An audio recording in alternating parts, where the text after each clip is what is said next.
بسم اللہ الرحمن الرحیم۔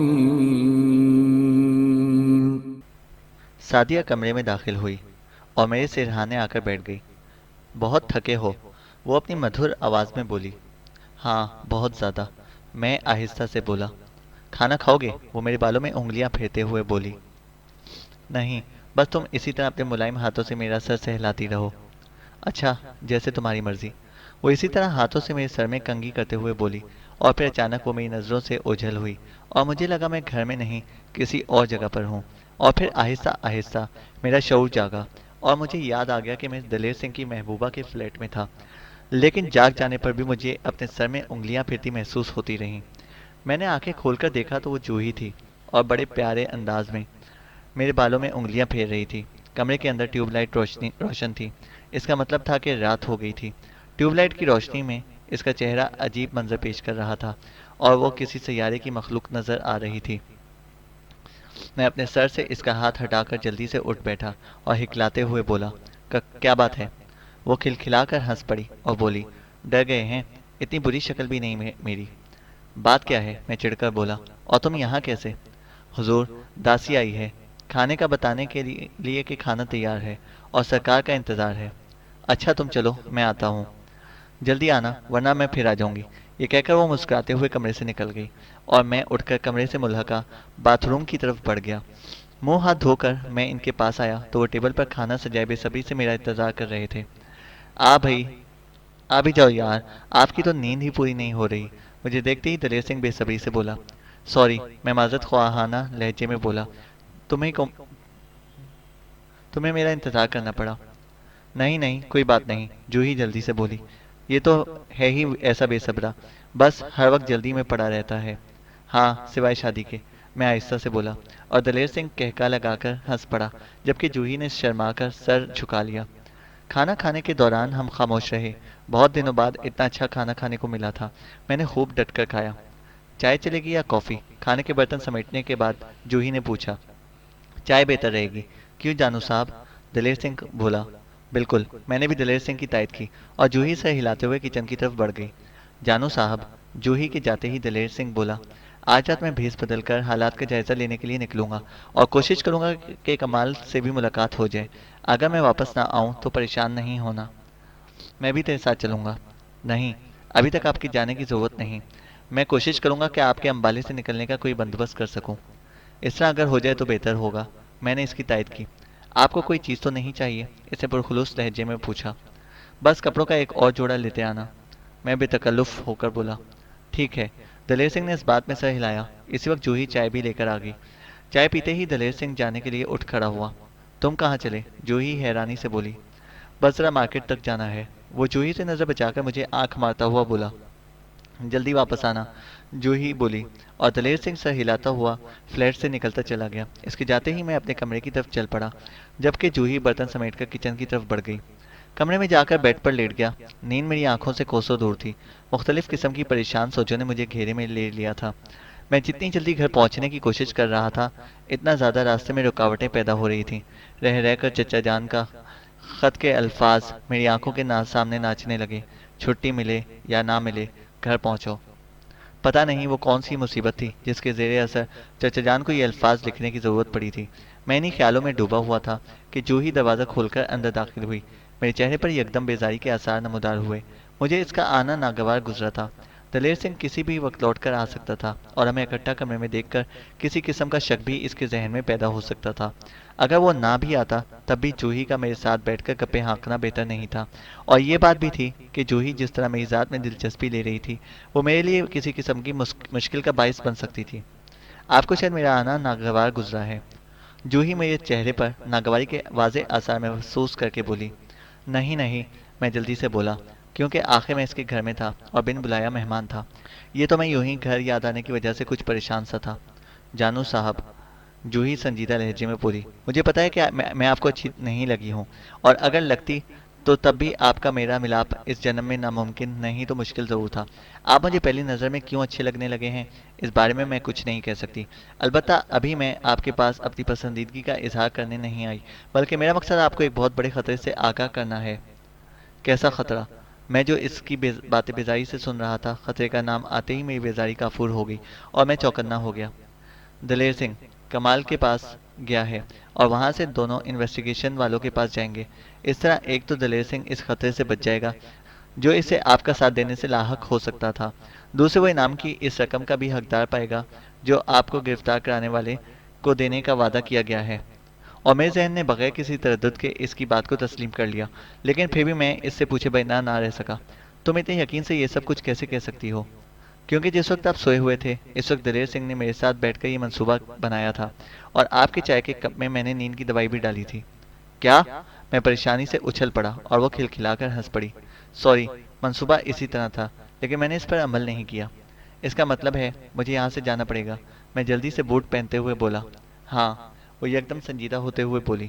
اگر میرے بس میں ہوتا تو میں آپ کو اسی فلیٹ میں چھپا لیتی، البتہ اگر آپ چاہیں تو میں آپ کو اپنی ایک سہیلی کا پتہ دے سکتی ہوں جہاں آپ جب تک چاہیں چھپ کر رہ سکتے ہیں۔ شکریہ، میں گھڑی پر نظر ڈالتا ہوا بولا۔ میں اب چلوں گا کیونکہ دلیر سنگھ کو گئے کافی دیر ہو گئی ہے، یہ نہ ہو وہ انہیں لیے سر پر آ پہنچے۔ اگر رقم کی ضرورت ہو تو میرے پاس تھوڑی بہت ہے، وہ آہستہ سے بولی۔ نہیں، رقم میرے پاس کافی ہے۔ یہ کہہ کر میں اس کی جانب بڑھا اور اسے دونوں قدوں سے پکڑ کر اس کی آنکھوں میں جھانکا جس میں نمی تہتی واضح نظر آ رہی تھی، اور بولا، جوہی تم بہت اچھی لڑکی ہو، مجھے پہلی ہی نظر میں تم بہت اچھی لگی ہو، لیکن افسوس کہ میں شادی شدہ ہوں۔ بالکل تمہاری طرح کی ایک پیاری سی لڑکی میری شریک حیات ہے جس سے میرا ایک بیٹا بھی ہے۔ تمہاری ذات میں دلچسپی لے کر میں اسے بے وفائی کا مرتکب نہیں ہو سکتا، بلکہ یہ تمہارے ساتھ بھی دھوکا ہوتا۔ اسی وجہ سے میں تمہارے ساتھ ناگواری سے پیش آ رہا تھا، ورنہ بخدا تم نظر انداز کرنے کے قابل نہیں ہو۔ اس کے علاوہ یہ دلیر سنگھ سے بھی دوستی کی آڑ میں دشمنی کرنا تھی۔ میں ایک لمحے کے لیے رکا اور پھر بولا، تم نے میرے ساتھ جو اچھائی کی اس کا بدلہ دینا تو میرے بس میں نہیں، البتہ اگر میری کسی بات پر تمہارا دل دکھا ہو تو اس کی معافی ضرور چاہوں گا۔ اگر ہو سکے تو اس پردیسی کو معاف کر دینا۔ یہ کہہ کر میں نے جیسے ہی اس کے کندھوں سے ہاتھ اٹھائے وہ بے ساختہ مجھ سے لپٹ گئی اور میرے چہرے پر بوسوں کی بارش کر دی۔ میرے پاس ان چوچلوں کے لیے ٹائم نہیں تھا۔ دلیر سنگھ کسی وقت بھی میرے دشمنوں کو ساتھ لیے وہاں پہنچ سکتا تھا، لیکن اس کے احسان کو دیکھتے ہوئے مجھے اس کا دل رکھنا پڑا، اس لیے میں نے نرمی سے اسے خود سے علیحدہ کیا۔ اس کی آنکھوں میں تیرتی نمی آنسوں کی شکل اختیار کر گئی تھی۔ جوہی پاگل مت بنو، میں نے اسے پیار سے جھڑکا۔ تمہارے آنسو دیکھ کر میں رکنا چاہوں بھی تو نہیں رک سکتا کہ میرے دشمن پہنچنے والے ہوں گے اور وہ مجھے زبردستی تم سے جدا کر کے لے جائیں گے۔ اگر تم یہی چاہتی ہو تو ٹھیک ہے، میں نہیں جاتا۔ نہیں نہیں، میں اب نہیں رہوں گی، وہ جلدی سے اپنے آنسو پوچھتے ہوئے بولی۔ اپنا خیال رکھنا اور اگر ہو سکے تو دلیر سنگھ کو بھی معاف کر دینا، بھگوان تمہاری رکشا کرے۔ یہ کہہ کر وہ رخ موڑ کر کھڑی ہو گئی اور میں نے بھی حالات کو مد نظر رکھتے ہوئے اسے خدا حافظ کہہ کر فلیٹ سے باہر نکل آیا۔ گرم ٹوفی اور مفلر اڑنے کے بعد میرا چہرہ کافی حد تک چھپ گیا تھا، ویسے بھی سردی کافی تھی اور کسی کو میرے حلیے پر شک نہیں ہو سکتا تھا۔ میں نے اپنی رفتار نارمل رکھی کیونکہ تیز رفتاری سے خواہ مخواہ لوگوں کی توجہ میری جانب مبذول ہو جاتی۔ میں جیسے ہی بلڈنگ کے گیٹ سے نکلنے لگا مجھے بائیں طرف سے ایک تیز سی چمک نظر آئی جو کسی گاڑی کی ہیڈ لائٹ کی تھی۔ میں ٹھٹک کر رک گیا۔ اس لمحہ بہ لمحہ قریب آتی گاڑی سے مجھے خطرہ سا محسوس ہو رہا تھا، حالانکہ گاڑیوں کی آمد و رفت وہاں جاری تھی کیونکہ وہ کافی معروف روڈ تھی، لیکن میری چھٹی حس نے مجھے بے ساختہ چونکنے پر مجبور کر دیا اور میں جلدی سے دیوار کی آڑ میں بیٹھے چوکیدار کی طرف بڑھ گیا۔ میرا اندازہ ایسا تھا جیسے میں اس سے کچھ پوچھنے جا رہا ہوں۔ اپنی جانب بڑھتا دیکھ کر وہ بھی سوالیہ انداز میں میری جانب متوجہ ہو گیا۔ پانی مل جائے گا؟ کوئی بہانہ نہ سوچتے ہوئے میں نے جلدی سے پوچھا۔ اس وقت گاڑی بلڈنگ کے گیٹ کے باہر داخل ہوئی، لیکن میں دیوار کی آڑ میں ہونے کی وجہ سے اس کی ہیڈ لائٹ کی روشنی میں آنے سے بچ گیا۔ یہ ایک ویگن نما گاڑی تھی۔ اس کی اندرونی لائٹ کی روشنی میں مجھے دلیر سنگھ کا منحوس چہرہ نظر آیا اور اس کے ساتھ کافی بندے بیٹھے ہوئے نظر آ رہے تھے۔ بابو، سامنے برآمدے میں کولر لگا ہوا ہے، چوکیدار اندرونی عمارت کی طرف اشارہ کرتے ہوئے بولا، وہاں سے پی لو۔ میرے پاس تو دھنیہ واد۔ میں نے اس کی بات پوری ہونے سے پہلے ہندوؤں کے انداز میں ہاتھ باندھ کر اس کا شکریہ ادا کیا اور ان کے گاڑی سے باہر آنے سے پہلے میں بلڈنگ کے گیٹ سے باہر نکل آیا۔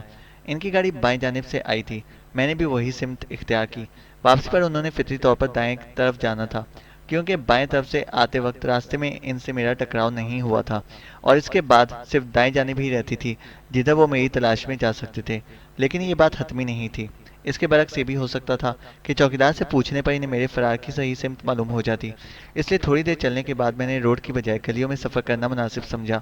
رات کے 11 بج رہے تھے، سردی اپنے جوبن پر تھی، صبح ہونے میں ابھی 7 8 گھنٹے باقی تھے۔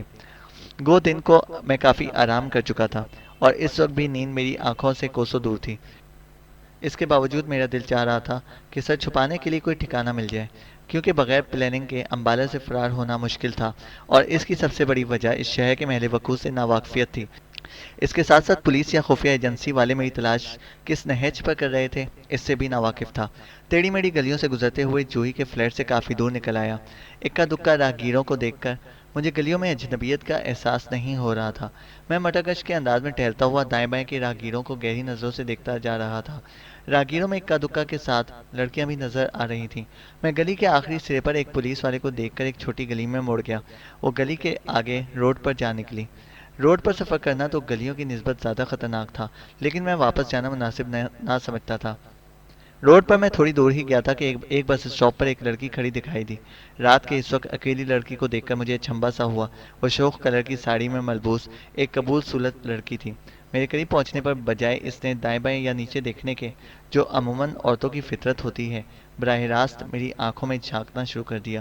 مجھے اس کی آنکھیں عجیب سی قسم کی دعوت دیتی محسوس ہوئیں۔ میرا واسطہ الحمدللہ اس سے پہلے کبھی بھی غلط قسم کی عورتوں سے نہیں پڑا تھا، لیکن اس کو دیکھ کر بے ساختہ میرے ذہن میں کسی کال گرل کا خیال آ گیا، اور میں اس سے چند قدم ہی آگے بڑھا ہوں گا کہ میرے خیال کی تصدیق ہو گئی، جب اس نے مجھے پیچھے سے پکارا، بابو رات کے لیے ساتھی چاہیے؟ اس کی کھلی ڈھلی دعوت سن کر ایک بار تو میرے کانوں کی لویں تک گرم ہو گئی، اور میں نے چاہا کہ اپنے قدموں کو تیز کر کے وہاں سے نکل جاؤں، مگر پھر رات گزارنے کے خیال نے میرے قدموں کو روکا، اور ایک فیصلے پر پہنچ کر میں اس سے مخاطب ہوا، جگہ کا بندوبست ہو جائے گا؟ وہ ایک لمحے کے لیے ہچکچائی، مگر پھر بولی، ہو جائے گا، مگر اس کے لیے علیحدہ پیسے دینے ہوں گے۔ منظور ہے، میں نے اس بات میں سر ہلا کر کہا، مگر رازداری شرط ہے۔ وہ تو آپ نہ بھی کہیں تو ہوگی۔ یہ کہہ کر وہ میرے قریب آئی اور میرا ہاتھ تھام کر چلنے لگی۔ بالکل سرد اور جذبات سے خالی لمس تھا۔ مجھے تھوڑی دیر پہلے ہونے والی جوہی کے ساتھ اپنی آخری ملاقات یاد آ گئی۔ اس کے ہونٹوں کی حدت ابھی تک مجھے اپنے چہرے پر محسوس ہو رہی تھی۔ اگر ریٹ طے کر لیتے، اس کے ساتھ چلتے ہوئے میں گھٹیا پن کی حد کراس کرتے ہوئے بولا، عام حالات میں کبھی بھی اس قسم کی گھٹیا بات میرے منہ سے نہ نکلتی، لیکن اس وقت حالات ایسے بن گئے تھے کہ مجھے اس روپ میں ڈھلنا پڑا، ورنہ عورت کی تکریم و تقدس تو مجھے بچپن سے سکھائی گئی ماں، بہن، بیٹی اور بیوی جیسے مقدس رشتوں کے علاوہ میں عورت کے کسی اور روپ سے واقف نہیں تھا۔ یہ تو عملی زندگی میں قدم رکھنے کے بعد مجھے پتہ چلا کہ مرد کی عیاری نے عورت کو کئی قسم کے بھیس بدلنے پر مجبور کر دیا، اور اس پھولوں سی نزاکت اور شبنم کے قطروں جیسی پاکیزگی رکھنے والی صنف کو اتنا پستی میں گرا دیا کہ اس سے زیادہ پستی کا تصور ناممکن ہے۔ گو اس جرم میں عورت بھی مرد کے ساتھ شریک ہے، لیکن اس میں زیادہ ہاتھ مرد کا ہے، اور عورت کو اس کی سادگی نے اس جرم میں ملوث کر رکھا ہے۔ شاید کچھ قارئین کو میرے اس نقطۂ نظر سے اختلاف ہو، بہرحال یہ میری اپنی سوچ ہے، اور اختلاف رکھنے والے اختلاف رکھنے کا حق رکھتے ہیں۔ 250 کمرے کے کمرہ ہوٹل کا ہوگا؟ میں بے اختیار رک گیا، کیونکہ اس صورت میں مجھے اپنا پلان فیل ہوتا نظر آیا۔ نہیں، میرا اپنا گھر ہے، وہ جلدی سے بولی۔ اور کون کون ہے اس میں؟ میں مطمئن ہو کر اس کے ساتھ چلنے لگا۔ اس سے آپ کو کوئی مطلب نہیں ہونا چاہیے، وہ سرد لہجے میں بولی۔ آپ کے لیے اتنا کافی ہے کہ ہمیں کوئی بھی ڈسٹرب نہیں کرے گا۔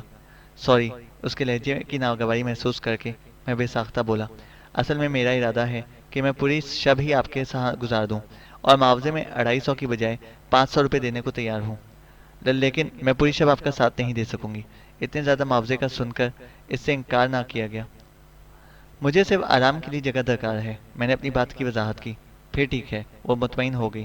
قارئین کی معلومات کے لیے عرض کرتا چلوں کہ انڈیا میں کئی زبانیں بولی جاتی ہیں، جن میں پنجابی، ہندی، گجراتی، اردو وغیرہ شامل ہے، لیکن ان کی اردو میں ہندی کے بہت زیادہ الفاظ استعمال ہوتے ہیں۔ انڈیا میں نے جتنا عرصہ گزارا، میرا واسطہ بھی ایسی ہی اردو سے پڑھتا رہا۔ قارئین کی سہولت کی خاطر کہ زیادہ تر قارئین ہندی کے الفاظ سے ناآشنا ہوں گے، میں نے مکالمے میں ایسے الفاظ استعمال کرنے سے احتراز برتا ہے۔ البتہ جو اکا دکا لفظ مکالمے میں مستعمل ہوئے ہیں وہ بھی اتنے عام فہم ہیں کہ انشاءاللہ کسی کو سمجھنے میں دقت نہیں ہوگی۔ میں اس کے ہمراہ ٹیڑھی میڑھی گلیوں سے گزرتا ایک بوسیدہ سی بلڈنگ کے احاطے میں داخل ہوا۔ اس کی عمارت 3 منزلہ تھی۔